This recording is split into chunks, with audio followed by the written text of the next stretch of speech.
Appleseeds magazine is for our fall issue. Lorenzo is an alumni of the Hamilton School at Wheeler School in Providence, Rhode Island. Hi, Lorenzo. Hi, how are you? I'm very well, thank you. How are you? Good. Good. Thank you for joining us today and devoting some of your precious time.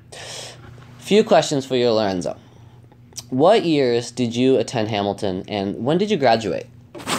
So I attended Hamilton 2nd through 8th grade, and I graduated in 8th grade, and it was a great experience for me. And do you remember what year that was? 2 years ago, right? Yeah, 2 years ago. 2016, right? Yeah, 2016. May of 2016. Awesome. Thank you. Do you have some favorite memories from your time at Hamilton? You were here a long time. Yeah.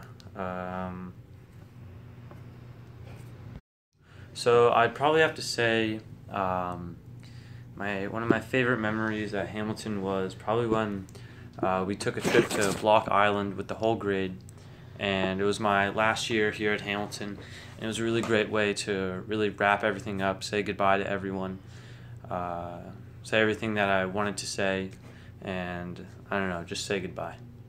Awesome, thanks. So, getting into the nitty-gritty. What's your learning profile or diagnosis, and when did you learn about it? So I'm diagnosed as dyslexic, and I learned about it near the end of first grade year.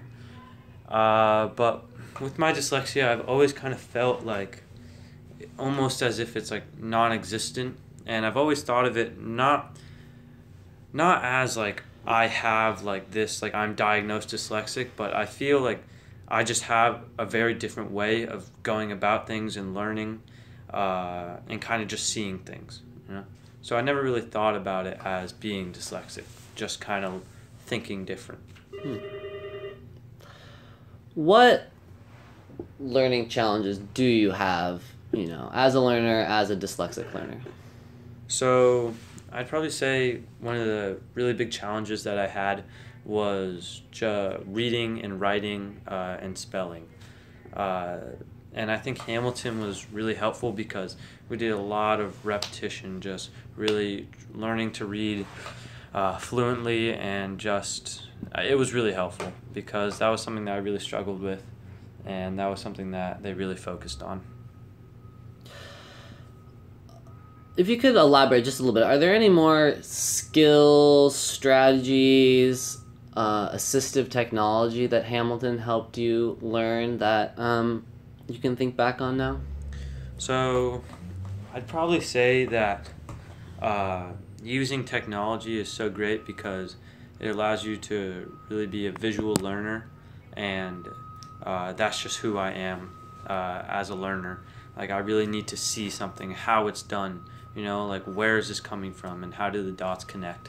So technology was really helpful with that. Now in high school, how are you using what you learned in Hamilton, maybe specifically in terms of assistive technology? Well, I'd probably say that I have never been like a huge, although I am very into technology, I've never been extremely good at techie things, but Hamilton really like introduced me to these kinds of things. And I'd say, or what was the question again?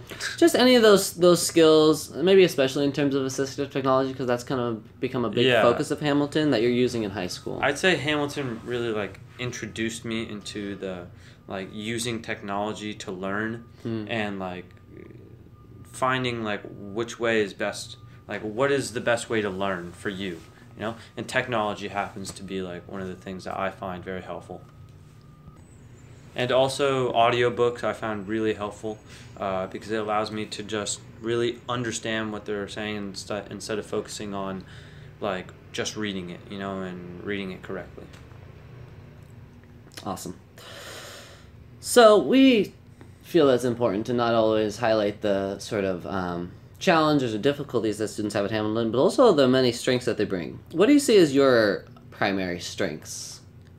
My strengths, I would probably say, is that I think I'm a leader, and I think I have an ability to communicate my image and what I'm trying to communicate, and I think that's extremely important.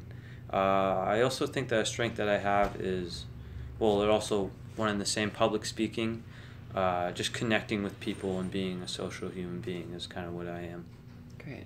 And just to elaborate on that again, how have you used those skills at Hamilton and now beyond your time at Hamilton? Well, being able to communicate, like, what you have to say is extremely important, because although the ideas are what are important, but you need to get across what you're trying to say. And I use that in everything, almost every class, and extracurriculars. What are some of those extracurriculars that you participated in at Hamilton or now at your new high school? So at my new high school, I started a club. It's called the Hydroponic/Urban Farming Club, and I'm the president and founder of this club. And yeah, I'm looking forward to it. It's really great. It's a lot of fun. And also I participate in the MIT Launch Club at my school.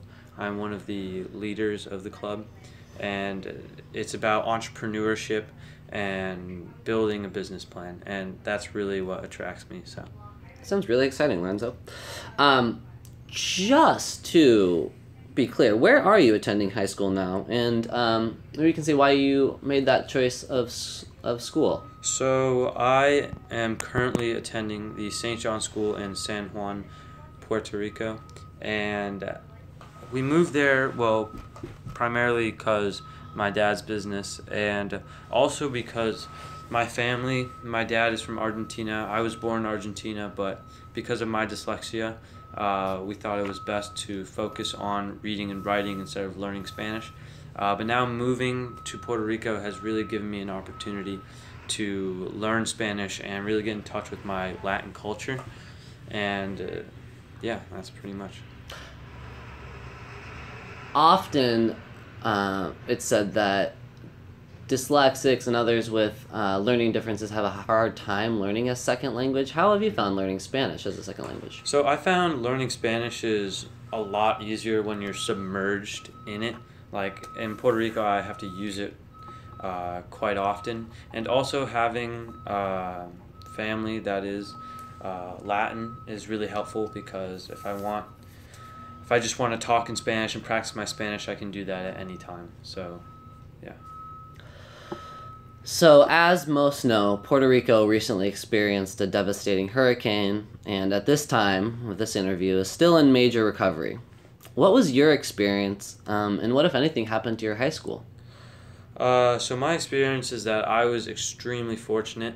I was able to get a flight out the night before the hurricane, and my school, they received some water damage. I think the front gate was blown away, and a really big problem is that there's no electricity and there's no water, pressure. So that's really the biggest problem, and also like a shortage of really everyday materials and things that you need, like gas. A lot of people are having a hard time getting to school because they can't buy gas, so that's kind of been a struggle. So you returned with your family the night before the hurricane. Mm-hmm. What have you been doing in the week since you left Puerto Rico? So really I've just been trying to stay productive, keeping up to date with what's going on in Puerto Rico and in my school. But I eventually decided to see if I could audit classes here at Wheeler, and I was so thrilled when they said I could, because I know everyone here and it's almost like my second family. So that was really good, and so pretty much I've just been following my friend around, going to all of his classes, listening in, and just trying to stay up to date. And it's been great to see you back at the Wheeler School. You dropped into a Hamilton classroom, or maybe more, and spoke to students, which was great. Why is it important to you to be in school, even when your current school is closed in Puerto Rico? Well, I think education is extremely important, and also, it's good to stay busy, and I really like the school here. You know, I find it really interesting. The faculty is really great. So yeah, I don't know. Any opportunity to learn here is a good one. What would you tell a current Hamilton student in any grade from 1st to 8th grade? I'd probably tell them the most important thing is to focus on what matters and what's important.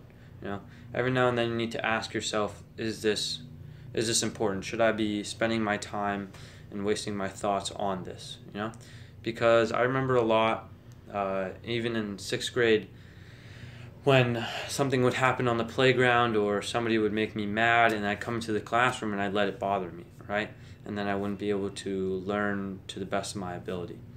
But now I know to really just focus on what's important, and when you enter the classroom, it's a time to learn, you know? So yeah, and just to stay in school. I remember you having been your teacher as a hardworking student. So kind of going back to your time at Hamilton briefly, how has your reading changed over the time at Hamilton and even since then? Well, I remember when I came into Hamilton, I was very below the reading level that I should have been.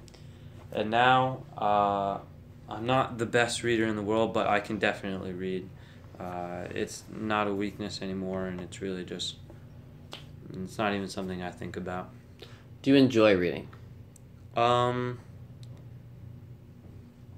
The honest answer is no, but I am very interested in. If a book is talking about something I'm interested, I will be fully engaged in that book. You know, reading me isn't just because it's a book isn't going to stop me if I'm interested in it. You know, like, oh, that's a book. No, but yeah, but I like I said, I am also a very visual learner, so like videos and that kind of thing is really helpful. We've talked a bit about the past. We've talked about the present. Where do you see yourself in 10 years? So, 10 years, I think that I will have hopefully started my own company. I hope that I hope that I will have be running my own company and doing my own thing and doing what makes me happy, and really just working for myself and doing something that's helpful, you know, and just being satisfied with what I'm doing, and hopefully it's something that's meaningful. Appleseeds Magazines has been talking with Lorenzo, a 2016 Hamilton School at Wheeler School graduate. Thank you so much, Lorenzo. Thank you. It's been a real pleasure catching up. All the best to you and your family as you return to Puerto Rico, and to the community of Puerto Rico during what will probably be a long recovery. We're here if you need us. Thank you so much. Thanks, Lorenzo.